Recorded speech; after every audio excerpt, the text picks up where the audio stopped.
আজকে আমাদের মহব্বত ভালোবাসা কি যদি আমার কোনো ভাই চেটি ভাত খেতে খেতে ছেড়ে দেয় আর যদি কহে যায় হালে আমার মারে ভাত কটা খাইলে তো তবে হ্যাঁ তোমার কাঁচরা ভাত আমি খাইতে যাচ্ছি জি নাই আমার পুঁটা পড়া কাহে কার সালা সালা করে পুঁটা চুইছে আর ওরা ভাত খেতে যাব কিংবা যদি আমার মা খালারা চেটি ভাত ভাত খেয়ে ছেড়ে দিয়েছে দেখেন একটা জিনিস তো আছে পুরুষের ছাড়া ভাত স্ত্রী খেয়ে নেবে কিন্তু স্ত্রী ছাড়া ভাত কোনোদিন পুরুষ খাবে না দেখেছেন খেয়েছে খাবে না কেউ খাবে না এটা দেখেন আল্লাহ তাআলা ওরাকে একটা ই দিয়েছে যে আমাদের ছাড়া ভাত ওরা খাবে কিন্তু ওদের ছাড়া ভাত আমরা জীবনে কোনোদিন খাবো না এইজন্য মহব্বত ভালোবাসা বাড়বে যদি স্বামী স্ত্রীতে যদি একসাথে খান মাঝে মাঝে খেয়ে দেখেন ভাই বেশি না থাকতে গেল এক পকেট 5 টাকার বিস্কুট গালে নিয়ে নেবেন দিয়ে বাড়ি যাবেন রে আব্দুল্লাহর মা কি হয়েছে এই দেখ বিস্কুট এনেছি তুই দুখানটা লে আমি দুখানটা লেছি কিংবা একবার ওকে মুখে দিবেন আপনার মুখে একবার দিবেন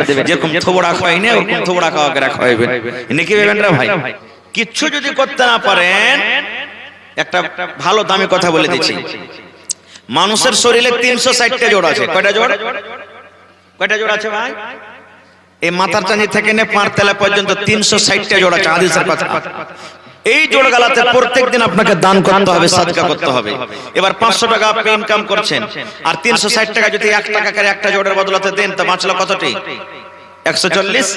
140 টাকা তো আপনার এলাজ আছে পানি আছে একটা ছেলে মেয়ে তাই তরকারি আছে কেমন করে জীবন কাটবে আল্লাহ রাসূল বলেছেন দান করাটা শুধু তোমার সাদকা নয় রে তুমি উঠতে বসতে তুমি একবার পড়ে দিলে সুবহানাল্লাহ এটা তোমার জন্য হলো একটা সাদকা আলহামদুলিল্লাহ লা ইলাহা ইল্লাল্লাহ আস্তাগফিরুল্লাহ লা ইলাহা ইল্লা আনতা সুবহানাকা ইন্নী কুনতু মিনাজ জালিমিন মুসলমানের সাথে কোনো ভালো কথা আপনি বলে দিলেন এটা হলো একটা সাদকা আল্লাহর নবী বলেছেন আপনি যখন জালসা শুনে বাড়ি যাবেন হাট থেকে বাড়ি যাবেন বিবির জন্য বাচ্চার জন্য যদি 5 টাকার পাপড় নিয়ে আদর করে মহব্বতের সাথে বিবিকে বলেন বিবি রে তোমার জন্য পাপড় এনেছি রে বিবি এই পাপড়টা তুমি খেলাও এটা হলো একটা নেকি এটা হলো একটা সাদকা কিন্তু কত মা খালা এমন আছে পাপড় খালি যদি নিয়ে যে দিবেন ওর ধরবে ধরে মারবে সমচনে গরাপ্পা খালে ভরা খালে সুতা আর জুটি নি কিছু একটা রসগোল্লা গলা হাতে করে আনতে হবে পাপড় এনেছো তুমি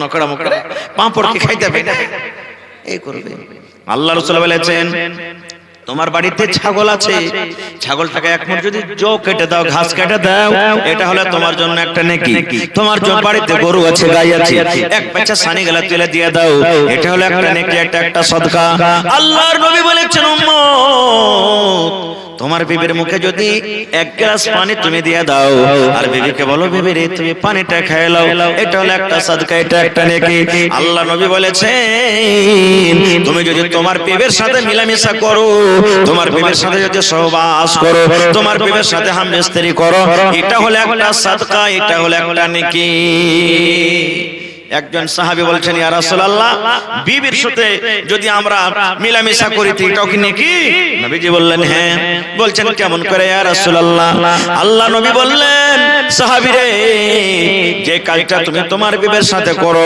তোমার হালাল স্ত্রীর সাথে করো ওই কাজটা যদি ওপার বেটি ছেলের সাথে করো তোমার গুনাহ হবে না তোমার পাপ হবে না বলছেন ইয়া রাসূলুল্লাহ গুনাহ হবে পাপ হবে আল্লাহর নবী বললেন যদি ওপার বেটি ছেলের সাথে করলে তোমার গুনাহ হবে হবে পাপ হবে তবে ওই কাজটা তোমার হালাল স্ত্রীর সাথে যদি পূর্ণ করো তবে কেন নেকি হবে না আল্লাহ তাবারাক ওয়া তাআলা তোমাকে নেকি দেবে মরণে কথা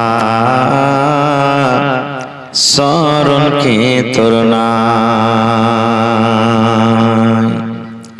মরণে কথা মনে কি তোর নাই মরণে কথা স্মরণ কি তোর নাই রে মুমিন ভাই মরণে কথা স্মরণ কি তোর নাই তুমি যখন যাবে মরে তুমি যখন যাবে মরে নিয়ে যাবে খাটে করে তুমি যখন যাবে মরে নিয়ে যা যাবে খাটে করে, রেখে দিবে মাটির বিছানায় রে মুমিন ভাই।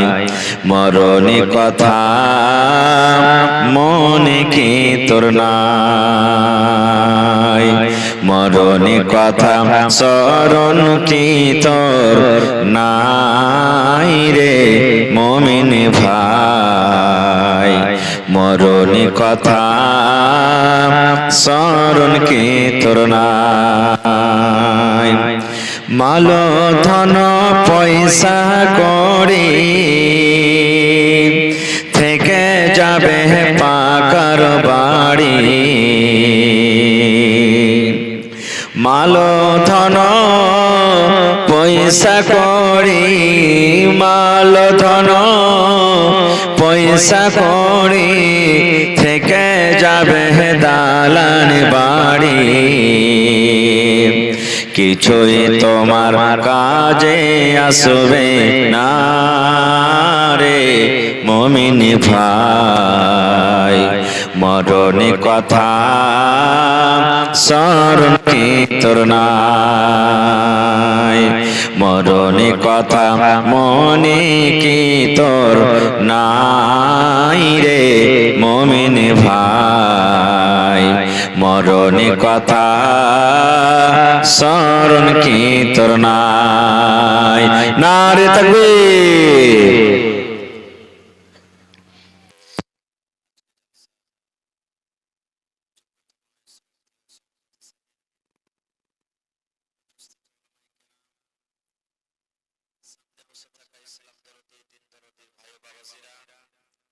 পর্দানাসীন মায়েরা খালারা,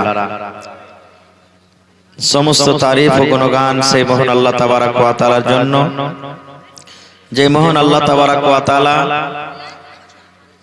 এই ঠান্ডার মৌসুমে শীতের রাত্রে গরম নরম বিছানাকে ত্যাগ করে এই পিন্ডালের তলাতে বসে কিছু বলার ও শোনার তৌফিক দিয়েছেন।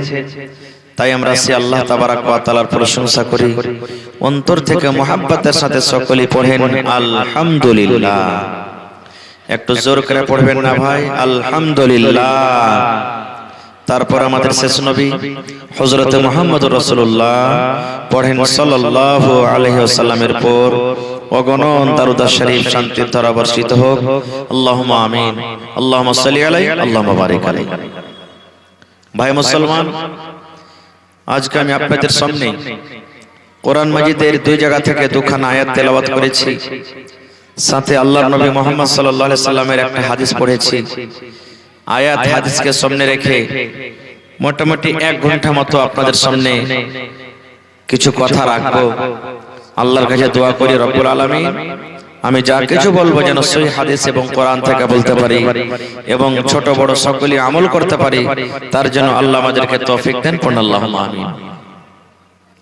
ভাই মুসলমান, মাগরিবের পর থেকে নিয়ে মেলায় কথা আপনারা শুনলেন, বিভিন্ন রকম উলামার মুখ থেকে আলোচনা শুনলেন।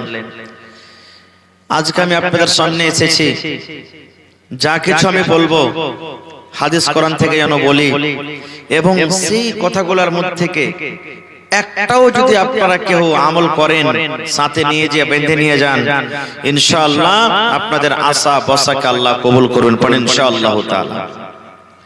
ভাই আমার, আজকে 31 তারিখ পার হয়ে গেল ডিসেম্বর মাসের। 2025 সালের প্রথম তারিখ ঢুকে গেছে নাকি? জোরে বলেন, ঢুকে গেছে।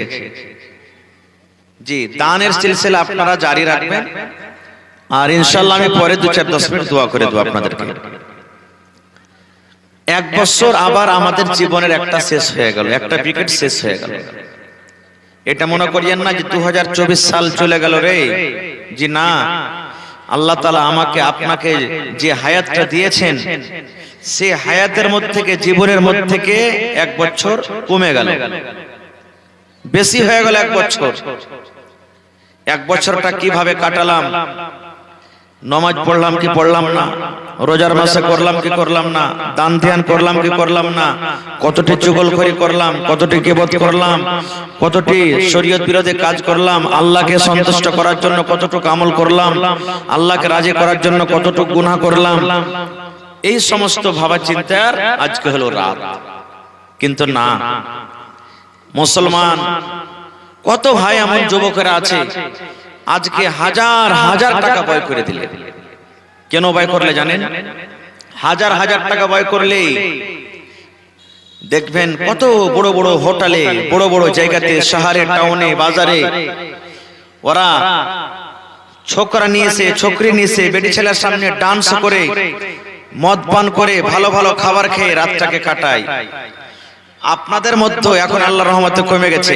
1 তারিখ যা আজকে না, দিনের বেলাতে সব বনভোজ করতে যাবেন নাকি? বড় বড় মুরগি মুরগা পেরাই করে খেয়েছেন, ওই মুরগি নিয়ে যাবেন মাঠে বনভোজ করতে। বনভোজ করা চলবে ভাই? জোরে বলেন চলবে? চলবে না কো, এটা হলো শরীয়ত বিরোধী কাজ, চলবে না কো। আর এই জন্য বনভোজ করে যে আল্লাহ আজকে আমি মুরগা দিয়ে, মাছ দিয়ে যে আমি এই 1 জানুয়ারিতে আমি জাশ্ন মানাইলাম, 1 জানুয়ারিতে আমি খেলাম ভালো মন্দ, আল্লাহ একবারে এই মাসের 12 নম্বর মাস 31 তারিখ 31 ডিসেম্বর পর্যন্ত যাতে আল্লাহ কোনোদিন নুন দিয়ে ভাত না খেতে হয়, এই নিয়তে মানুষেরা বনভোজ করে। মামার বাড়িতে মায়েরা খালারা যখন ছেলেটার বয়স 3 দিন 5 দিন 7 দিন যখন হয়, তখন কি করবে? একটু ভালো তরকারি নিয়ে আসবে, বাপকে বলবে, মাকে বলবে, কিংবা মা বলবে, হাজি আদরের বাপ পোতা হয়েছে বাড়িতে, বা পুতিন হয়েছে, বা নাতি নাতিন হয়েছে, আজ ওর 60 দিন। 60 দিন না বলেন না, কি বলেন? কি বলেন যে ভাই 60 দিন বলেন? তো আজকে খার পানি দিতে হবে, তো একটু ভালো মন্দ তাই তরকারি নিয়ে এসো না। 5 রকম 7 রকম 8 রকম তাই তরকারি বাড়িতে নিয়ে এসে ওই মাকে খাইতে দিবে। কেন? এই ছেলেটা জানে সারা জীবন দুধে ভাতে খায়, এই নিয়েতে খাইতে দিবে। দেয় কি দেয় না? কেন? এগুলো হলো গুনহার কাজ, পাপের কাজ, শরীয়ত বিরোধী কাজ। আমার ওলামা বসে আছেন, মাওলানা বসে আছেন, জিজ্ঞাসা করবেন, আল্লাহ তাআলা মানুষকে পয়দা করার আগে আসমান জমিনকে আল্লাহ তৈরি করেছেন, মানুষ পরে, আসমান জমিন আগে। আর আসমান জমিনের পয়দা করার, সৃষ্টি করার 50 বছর আগে, 50,000 বছর আগে আল্লাহ তাআলা কাকে করেছেন? কলমকে তৈরি করেছেন। কাকে তৈরি করেছেন আল্লাহ? কলম। এই যে দেখেন আমার পকেটে কলম। কলমের কাজ কি? জোরে বলেন। লেখা। আজ থেকে মোটামুটি 10-15 বছর 20 বছর আগে এরকম কলম ছিল না। যারা বুড়া পুরানা মানুষ বসে আছেন, একটু রং গুলে লিয়েছে, 8 আনা 4 আনা রং লিয়েছে, একটু কাপে করে আর লকড়ির একটা কলম করে ডুবাই আর লেখে, ডুবাই আর লেখে। লিখেছেন না লেখেননি? এই কলম তখন ছিল না। আল্লাহ তাবারক ওয়া তাআলা সব থেকে আগে কলমকে আল্লাহ তৈরি করলেন, মানুষ, জমিন, আসমান সব থেকে আগে। এবার আল্লাহ কলমকে বলছেন, কি বলছেন? রে কলম তুমি লেখো, কলম তুমি লেখো, তোমার কাজ হলো লেখা, কলম তুমি লেখো। আল্লাহ বলছেন কলমকে, এই কলম তুমি লেখো, তোমার কাজ হলো কলম রে লেখা, তুমি লেখো। এই যে কলমের মুখ ফুটে গেল, কলম কথা বলতে লাগলো, কলমের জবান খুলে গেল। এবারে কলম আল্লাহ রাব্বুল আলামিনকে বলছেন, আল্লাহ জি কি লিখবো? আল্লাহ তুমি আমাকে আদেশ করেছো কলম রে লেখো, আল্লাহ আমি কি লিখবো? আল্লাহ রাব্বুল আলামিন কলমকে বললেন, কলম রে কিয়ামত পর্যন্ত যা কিছু হবে কলম তুমি এক এক করে সব কিছু লিখে দাও। এই কলম কিয়ামত পর্যন্ত যা হবে তুমি এক এক করে লিখে দাও। তাহলে বলবেন মাওলানা কি কি লেখা হয়েছে আমি সব গুনাইতে পারবো না, কিয়ামত পর্যন্ত যা কিছু হবে লেখা হয়ে গেছে। আজকে এই চেকনি গ্রামে মসজিদের জন্য 31 জানুয়ারিতে 31 ডিসেম্বরে জালসা হবে, সেই দিন কিন্তু আল্লাহ রাব্বুল আলামিনকে কলম দিয়ে লিখে দিয়েছেন। আমরা এতটি লোক এসে জালসা করব, শুনবো, ওয়াজ করব, বসবো, সেই দিন আল্লাহ রাব্বুল আলামিন লিখে দিয়েছেন। এই মুসলমান কে দুনিয়াতে চাকরি করে খাবে, কে দুনিয়াতে মাস্টার চুরি করে খাবে, দুনিয়া থেকে মদ পান করবে, দুনিয়া থেকে শরাব পান করবে, দুনিয়া থেকে বিজনেস করে খাবে। আল্লাহ রাব্বুল আমিন সেই দিন কলমের দ্বারাতে সব কিছু কিন্তু লিখে দিয়েছে, সব কিছু লেখা হয়ে গেছে। তাহলে মুসলমান, আমি দুনিয়াতে বাঁচবো কতদিন? কলম আল্লাহ রাব্বুল আলামিন আদেশে লিখে দিয়েছেন। আমি দুনিয়াতে কতদিন বাঁচবো, দুনিয়াতে আমি কি করে খাবো, আপনি দুনিয়াতে কতদিন বাঁচবেন, দুনিয়াতে কি করে খাবেন, আল্লাহ রাব্বুল আলামিন কলমের দ্বারাতে সব কিছু লিখে দিয়েছেন। এই জন্য বন্ধুরে, নতুন সাল মানা চলবে না, নতুন সালে যাত্রা করা চলবে না, নতুন সাল মানা চলবে না। বাচ্চা যখন বাড়িতে সন্তান হয়, মেয়ে ছেলেরা যখন জন্ম হয়, 3 দিন কিংবা 5 দিন, 7 দিন, 10 দিনে এই ভালো ভালো তরকারি যে বাড়িতে রান্না করে, যেন ছেলেটা সারা জীবন দুধে খায়, ভাতে খায়, এটা মানা চলবে না। শরীয়ত বিরোধী কাজ, গুনার কাজ। এই সমস্ত গুনাহ থেকে আমাদেরকে বাঁচতে হবে। নারে তাকবীর। ভাই আমার, আজকে এই একটা পয়েন্ট আপনাদের সামনে এটা রাখলাম। দ্বিতীয় পয়েন্ট, আমার আপনকে, আপনার নিজের আপনকে, আমাদের আপনকে ভাই, বাপ, বেটা, ভাই, ভাতিজা, স্ত্রী, স্ত্রীর জন্য স্বামী, এগুলো আত্মীয় না? হানা বলেন একটু, এগুলো আত্মীয় না? আত্মীয় নয়। বাপ যদি দাঁড় হয়ে থাকে আর বেটাকে যদি কেউ মারে, বাপ যদি বুড়িয়ে গেছে, 80-90 বছরকার বুড়া হয়ে গেছে, লাঠি থাকতে গেল, বাপ ওকে মারবে যে আমার বেটাকে কেন মারছিস, মারবে না? ভাই দাঁড় হয়ে আছে, যতই দুশ্মনী থাক ভাইয়ের সাথে, অপর যদি কোনো লোক যদি ভাইটাকে মারে, ওর ভাই দেখবে দাঁড় হয়ে? দেখবে? দেখবে না। তবে এই ভাই দুনিয়াতে আপনার, কিয়ামতে আপনার কতখানি হইতে পারে। এই ভাই দুনিয়াতে আপনার কিয়ামতের মাঠে কি কাজে আসতে পারে। বেটা দুনিয়াতে আপনার নিজের কিয়ামতের দিন কি অবস্থাতে হইতে পারে। যেই বিবি, সুবহানাল্লাহ, আমরা যখন বিয়ে শাদী করি, স্ত্রীকে পায়া দুনিয়ার সব কিছুকে আমরা ভুলে যাই, মাকে ভুলে যাই, বাপকে ভুলে যাই, দুনিয়ার সব কিছুকে আমরা ত্যাগ করে দিয়ে দুশ্মনী হয়ে যাই। আমরা যখন স্ত্রীকে বাড়িতে পাই, স্ত্রীর জন্য রাত দিন এক করি, কষ্টকে কষ্ট বুঝি না, গরম গরম বুঝি না, ঠান্ডাকে ঠান্ডা বুঝি না, রাত দিন তার জন্য আমরা ইনকাম করি টাকা। এই স্ত্রী আপনার কতখানি কাজে আসতে পারে। এবং সাথে সাথে আর একটা কথা বলবো, এই যে আমার আপনার হাত আছে, চোখ আছে, পা আছে, এই হাত পা আমার আপনার কিয়ামতের দিন কতখানি কাজে আসতে পারে।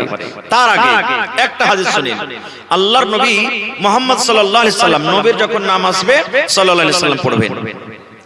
একদিন দাওয়াতের কাজে, তাবলীগের কাজে, ওয়াজ নসিহত করার জন্য হয়তো গ্রামে গায়ে তাবলীগ করতে গেছেন। বাড়িতে যদি ঢুকছেন, নবীজি দেখছেন ওর স্ত্রী মা আয়েশা রাদিয়াল্লাহু তাআলা আনহা চোখ দিয়ে পানি ঝরছে, কাঁদছে, চোখ দিয়ে পানি ঝরছে, কাঁদছে। আপনি জালসা শুনে বাড়ি যাবেন বা কোনো মাঠে কামকাজ করে বাড়ি যাবেন, স্ত্রী যদি কাঁদে তো আপনি জিজ্ঞাসা করবেন না যে কেন কাঁদছো? করবেন না? করবেন না? আল্লাহর নবী বাড়িতে যখন ঢুকলেন, দেখছেন বিবির চোখে পানি। দয়ার নবী বিবিকে বলছেন, এ আমার ভালোবাসা বিবি, মা ইউবকিকে, কে তোমাকে কান্দালো আয়েশারি? তুমি কেন কাঁদো? তোমার চোখে কেন পানি রে বিবি? তোমার পেটে কি ক্ষুধা লেগেছে, জ্বালা লেগেছে? তুমি না খেয়ে আছো এই জন্য তুমি কাঁদো? কিংবা কোনো মানুষ তোমাকে কোনো ভাষাতে কথা বলেছে, যে কথা পেয়ে তুমি কষ্ট পেয়েছো এই জন্য কাঁদো? কেন তুমি কাঁদো বিবি রে? কান্দর কারণটাকে তুমি একটু দয়া করে বলে দাও। এই আমার ভাইয়েরা, মায়েরা, খালা শুনেন, এইবারে মা আয়েশা রাদিয়াল্লাহু তাআলা আনহা কি জবাবটা দিচ্ছেন? বলছেন, আল্লাহর নবী গো, এই জন্য আমি কাঁদি না যে আমার পেটে ক্ষুধা লেগেছে, জ্বালা লেগেছে, কয়েকদিন থেকে আমি না খেয়ে আছি, এই জন্য আমি কাঁদি না। আমাকে কোনো মানুষ খারাপ ভাষাতে কথা বলেনি নবী গো, আমাকে কেউ কিছু বলেনি। নবীজি বললেন, তবে কেন কাঁদো? কি তোমার দুঃখ হয়েছে? কি তোমার তাকলিফ হয়েছে? কি কারণে তুমি কাঁদো? কান্দর কারণটা তুমি বলে দাও। এই আমার ভাইয়েরা, মায়েরা, খালারা, জীবনে কোনোদিন আমরা এই চিন্তা ভাবনা করি না। আমরা জীবনে কোনোদিন জাহান্নাম বলে ভয় করি না, জীবনে কোনোদিন কবর বলে ভয় করি না, জীবনে কোনোদিন পুলসারাত কি জিনিস আমরা স্মরণে রাখি না। মা আয়েশা বললেন, আল্লাহর নবী গো, আপনি বললেন কবরের আযাবের কম হবে। আল্লাহ রাসূল আপনি বলেছেন মানুষকে পুলসিরাত পার করতে হবে, পুলসিরাতের তলে জাহান্নাম আর উপরে আছে পুলসিরাত। যারা পুলসিরাত পার করতে না পারবে ওরা সোজা সোজা জাহান্নামের ভিতরে চলে যাবে। এই জন্য আমি কান্দি, আল্লাহ নবী গো জাহান্নামের ভয় আমার ভিতরে হয়ে গেছে, জাহান্নামের আগুনের ভয় ভিতরে এসেছে, পুলসিরাতের কথা আমার মনে পড়ে গেছে, কিয়ামতের কথাটা আমার মনে পড়ে গেছে। এই জন্য আমি কান্দি নবী গো, এই জন্য আমি কান্দি। নবীজি আপনি যে ময়া যে মোহাব্বত আমাকে আপনি দেখালেন, আমার চোখে পানি দেখে আপনাকে ময়া লেগে গেল, এই ময়াটা কিয়ামতের দিন থাকবে? এই ময়াটা আপনি কিয়ামতের দিন আমার সাথে করবেন? আল্লাহ রাসূল বললেন আয়েশা রে, দুনিয়াতে ভালো যদি খাবার থাকে বিবি রে, তুমি আমার কাছে চাইলাও শক্তি মতো তোমাকে আমি দিয়ে দেব। ভালো যদি পিন্দার মন থাকে তুমি শক্তি মতন চাও আমি দিয়ে দেব। কিন্তু বিবি রে কিয়ামতের দিন তিনখানা জায়গা এমন আছে রে আয়েশা, কিয়ামতের মাঠে তিনখানা জায়গা এমন আছে, ওই তিনটা জায়গাতে যদি তুমি মুসিবতে পড়ে যাও, সেই তিন জায়গাতে তুমি যদি বিপদে পড়ে যাও, আমি দয়ার নবী সেই মুসিবত থেকে তোমাদেরকে উদ্ধার করতে পারবো না। দেখেন আল্লাহুস সামাদ। আজকে আমরা কোথায় আছি ভাই? আমাদের কাজ কি? সকাল হলো, যা বাসে পাত্তা পেলাম মাঠে কাম কাজ করতে চলে গেলাম, সন্ধ্যাবেলা আবার বাড়ি এলাম, যা পেলাম খাওয়া দাওয়া করলাম, ঘুমিয়ে গেলাম। কালকে কি কাজ করব এই একের পর একদিন যাই, একের পর একদিন যাই, এই ভাবার চিন্তা আমাদের লেগে আছে। এই ভাবার চিন্তা আমরা করছি, দিন কি জিনিস, শরীয়ত কি জিনিস, জান্নাত কি জিনিস, জাহান্নাম কি জিনিস আমরা কিচ্ছু বুঝি না, নিজের মন মতনটা আমরা কাটছি। এবার একটা কথা আর শুনেলেন, মা আয়েশাকে নবীজি বললেন আয়েশা তিনটা জায়গা এমন আছে, সেই জায়গাতে তুমি মুসিবতে পড়ে যাও, আমি নবী তোমাদের উদ্ধার করতে পারবো না। তবে মা আয়েশাকে নবীজি কত ভালোবাসতেন জানেন? একটু ভালোবাসার কথাটা শুনেলেন? নবীজি মা আয়েশাকে কত ভালোবাসতেন কয়েকটা হাদিস আছে, আমি একটা হাদিস আপনাদের সামনে রাখি। আল্লাহর নবীর বিবি মা আয়েশা রাদিয়াল্লাহু তাআলা আনহা পানি পান করতেন গিলাসে, কিংবা দুধ পান করতেন গিলাসে, মুখ লাগিয়ে দিয়েছেন, দুধ পান করেন, পানি পান করেন। মা আয়েশা বলেন আমার নবী আমার দিকে দেখছেন, আমার বিবি আয়েশা গিলাসের কোন জায়গাতে মুখ লাগায় পানি পান করেন। মা আয়েশা বলেন আমি পানি পান করতে করতে কিংবা দুধ পান করতে করতে যখন গিলাসটাকে আমি রেখে দিলাম, আল্লাহর নবী সেই গিলাসটাকে উঠে নিলেন। মা আয়েশা বলেন যে জায়গাতে আমি আয়েশা গিলাসের মুখ লাগাই ঠোঁট লাগাই আমি পানি পান করতাম, আমার দয়ার নবী আমার ওই মুখ লাগা জায়গাতে নিজের মুখ লাগায় পানি পান করতেন।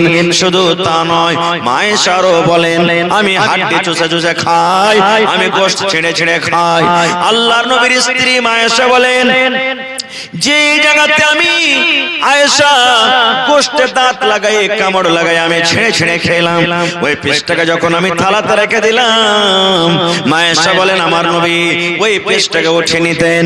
আমি আয়েশা যে জায়গাতে গোশতের মুখ লাগাই দাঁত লাগাই আমি কামড় দিতাম, আমার নবী ওই পিসটাতে ওই জায়গাতে মুখ লাগাই নবীজি কামড় দিতেন। এরকম মোহাব্বত ভালোবাসা ওই বিবিকে বলছেন আয়েশা কিয়ামতের তিনটা জায়গাতে আমি নবী তোমাদের কোনো কাজ আসতে পারবো না। আজকে আমাদের মোহাব্বত ভালোবাসা কি? যদি আমার কোনো ভাই চেটি ভাত খেতে খেতে ছেড়ে দেয় আর যদি কহে যায় হালে আমার মারে ভাত কটা খাইলে, তো তবে হ্যাঁ তোমার কাঁচরা ভাত আমি খাইতে যাচ্ছি, জি নাই আমার পুঁটা পড়া কাহে কার সালা সালা করে পুঁটা চুইছে আর ওরা ভাত খেতে যাব। কিংবা যদি আমার মা খালারা চেটি ভাত টাত খেয়ে ছেড়ে দিয়েছে, দেখেন একটা জিনিস তো আছে, পুরুষের ছাড়া ভাত স্ত্রী খেয়ে নেবে, কিন্তু স্ত্রী ছাড়া ভাত কোনোদিন পুরুষ খাবে না। দেখেছেন খেয়েছে? খাবে না, কেউ খাবে না। এটা দেখেন আল্লাহ তাআলা ওরাকে একটা ই দিয়েছে যে আমাদের ছাড়া ভাত ওরা খাবে, কিন্তু ওদের ছাড়া ভাত আমরা জীবনে কোনোদিন খাবো না। এই জন্য মহব্বত ভালোবাসা বাড়বে যদি স্বামী স্ত্রীতে যদি একসাথে খান, মাঝে মাঝে খেয়ে দেখেন ভাই, বেশি না থাকতে গেল এক পকেট 5 টাকার বিস্কুট গালে নিয়ে নেবেন, দিয়ে বাড়ি যাবেন, রে আব্দুল্লাহর মা কি হয়েছে এই দেখ বিস্কুট এনেছি, তুই দুখানটা লে, আমি দুখানটা লেছি, কিংবা একবার ওকে মুখে দিবেন, আপনার মুখে একবার দিবেন, যেরকম থোবড়া খাওয়াই না ওরকম থোবড়া খাওয়াকে খাওয়াইবেন। নাকি ভেবেন রে ভাই? কে দিলে এটা? 4000 1000 কেন কাটলে না? 5000 ইনশাআল্লাহ লেখা রাখেন, মাওলানা দোয়া করে দিচ্ছি, আমি দোয়া করে দিচ্ছি ভাই, একটু লেখা রাখেন। তো আমি বলছিলাম কি যে মোহাব্বত বাড়বে, ভালোবাসা বাড়বে।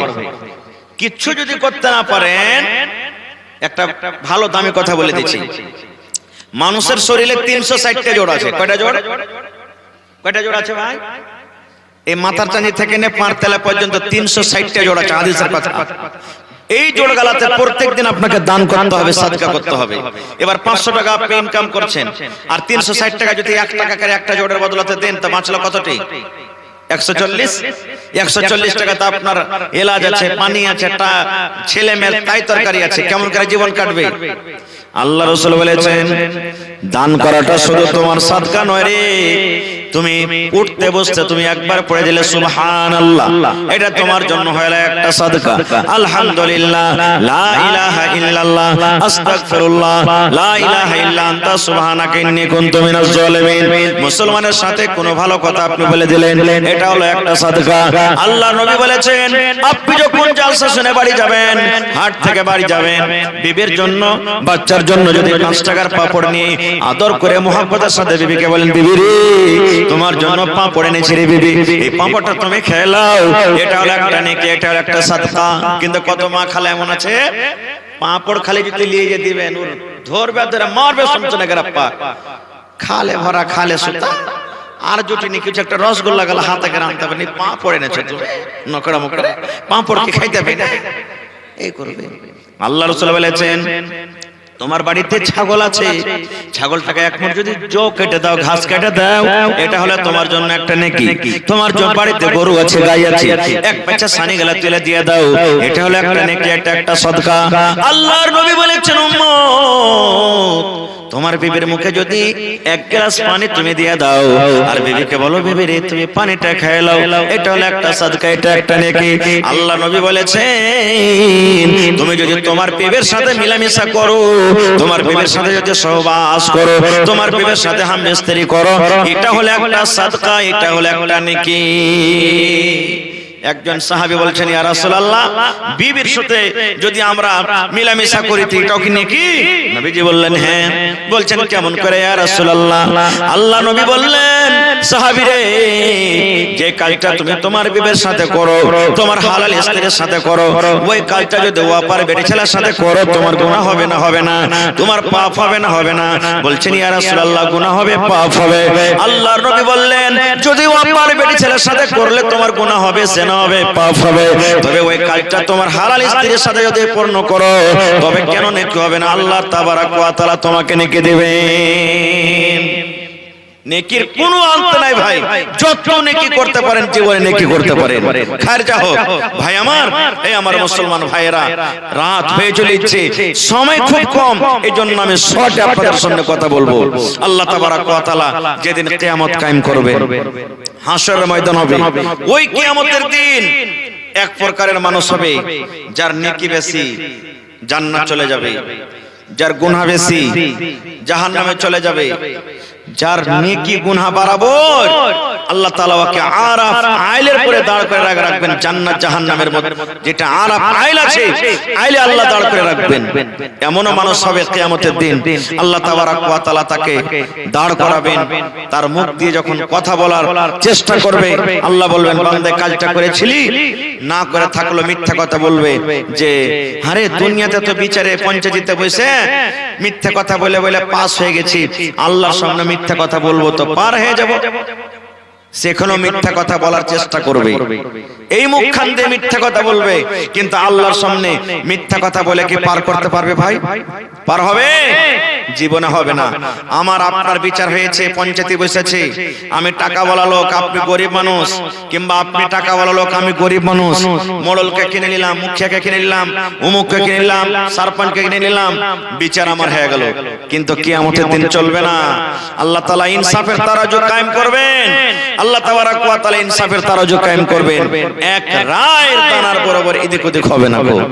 কেমন ইনসাফ করবেন জানেন? আজকে আমরা মুখ দেখে চেহারা দেখে আমরা ফয়সালা করি, এটা তো আমার ভাই, এটা তো আমার বেটা, এটা তো আমার গ্রামের লোক, এটা তো আমার অমুক, এটা তো আমার তমুক। আরে এই ধনী লোক আছে, জানছি আমরা যে এই ভুল করেছে, তা ওর দিকে আমরা ফয়সালাটা দিয়ে দিই। আমরা দিন বুঝি না, শরীয়তকে আমরা বিক্রি করে খেয়েছি। আল্লাহ নবীর জামানাতে একটা বড় ঘরের মেয়ে লোক ধরা পড়ে গেছে চুরিতে, আর চুরির সাজা কি হাত কাটা পড়বে? বড় ঘরের মায়ের লোক ধরা পড়ে গেছে।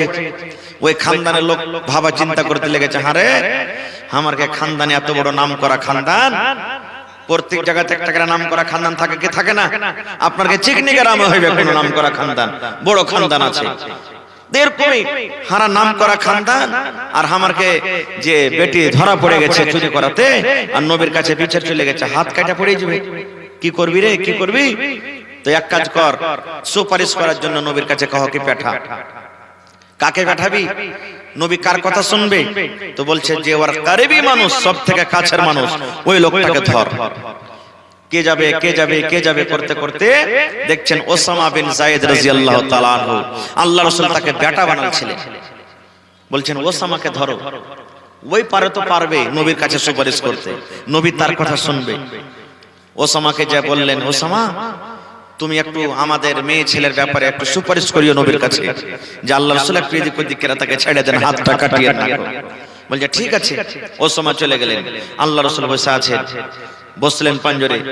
নবীজি বললেন, ওসামা কি ব্যাপার, কিছু বলছো নাকি?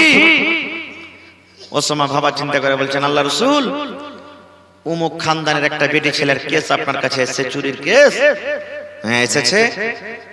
তো বলছে যদি একটু ওকে এদিক ওদিক করে উল্টা পাল্টা ছেড়ে দিতেন তো ভালো হইতো খুব। মানে হাতটা কাটা করতে গেলে নাম করা লোক, নাম করা খানদান, ওর নাক কেটে যাবে, লজ্জার কারণে মুখ দেখাতে পারবে না গ্রামে। যেমনই কথাটা বলা, ওরে সুবহানাল্লাহ, নবী আমার রেগে গেলেন। নবীর রাগের কারণে চোখ লাল হয়ে গেল। আল্লাহ নবী বললেন, ও আল্লাহর বান্দারা তোমরা শুনে নাও, ওই বেটি ছেলের ব্যাপারে সুপারিশ করতে এসেছো, ওই খানদানের মেয়ে ছেলেরা চুরি করেছে, যার কারণে আমার কাছে লালিশ করতে এসেছো। আমি আল্লাহর নবী আল্লাহর কসম করে বলি রে, আমার মেয়ে ফাতেমা, আমার কলেজার টুকরা ফাতেমা যদি চুরি করে আর যদি ধরা পড়ে যায়, সাক্ষী প্রমাণ যদি হয়ে যায়, আমি নবী এটা দেখবো না এটা হলো আমার বেটি, আমি নবী এটা দেখবো না এটা হলো আমার মেয়ে, আমি তার হাত খানা কিন্তু কেটে দেব। আর তোমরা এসেছো সুপারিশ করার জন্য। এরকম বিচার, এরকম যদি ইনসাফ করনে ওয়ালা হয়, আল্লাহ তাআলা কিয়ামতের দিন আরশের তলাতে তাকে জায়গা দিবেন। খারজা হোক তো কিয়ামতের দিন আল্লাহ তাবারক ওয়া তাআলা মানুষকে বলবেন, হে রে বান্দা, বলবেন বান্দা, আল্লাহ তো সবই জানছেন, তবে তার মুখ থেকে শুনবেন। আল্লাহ বলবেন, দুনিয়াতে তুই নামাজ পড়েছিলি রে? জি আল্লাহ পড়েছি। দুনিয়াতে তুই রোজা করেছিলি? জি আল্লাহ করেছি, জীবনে একটা রোজা করে। মিথ্যা কথা বলেছিলি? না আল্লাহ। মদ পান করেছিলি? না। আল্লাহ তাআলা তখন মুখে মোহর লাগিয়ে দেবে, ওর মুখখানে মোহর লাগাবে। যখন বাচ্চা হয়, গরুর বাচ্চা হয়, বাচ্চা যেন দুধ না খাইলে তখন মুখে কি লাগাই আমরা? টুনি, টুনি বলি নাকি? ধরেন টুনি লাগিয়ে দিবে, মোহর লাগিয়ে দিবে। কেন? আল্লাহ রাব্বুল আলামিন মুখে মোহর লাগিয়ে দিবেন। হাত কথা আজকে বলতে পারে না। আল্লাহ রাব্বুল আলামিন হাতকে বলবেন, হাত রে তুই বল, বল হাত তুই দুনিয়াতে কি করেছিলি? বিশ্বাস আছে হাত কথা বলবে? যে আল্লাহ মুখ দিয়ে কথা বলায়, যে আল্লাহ মুখ দিয়ে কথা বলার ক্ষমতা রাখে, ওই আল্লাহ তাআলা কেন হাত দিয়ে কথা বলাইতে পারবেন না? পারবেন না, পারবেন না। হাত কথা বলবে, আল্লাহ অমুক জনাকে মেরেছিলাম, অমুক জনাকে মেরেছিলাম, এই কাজ করেছিলাম, ওই কাজ করেছিলাম। আল্লাহ কোরআনে বলেন, আল ইয়াউমা নাখতিমু আলা আফওয়াহিহিম, আল্লাহ মানুষের মুখে মোহর লাগিয়ে দিবে, মুখে মুখে আল্লাহ মোহর লাগিয়ে দিবে, ফেভিকল দিয়ে দিবেন, আল্লাহ মানুষের মুখে টুনি লাগিয়ে দিবেন। ওরে আল্লাহ, ওয়া তুকাল্লিমুনা আইদিহিম, এবং হাত বলবে, হাত পট পট পট পট করে হাল সব কথা বলে দিবে।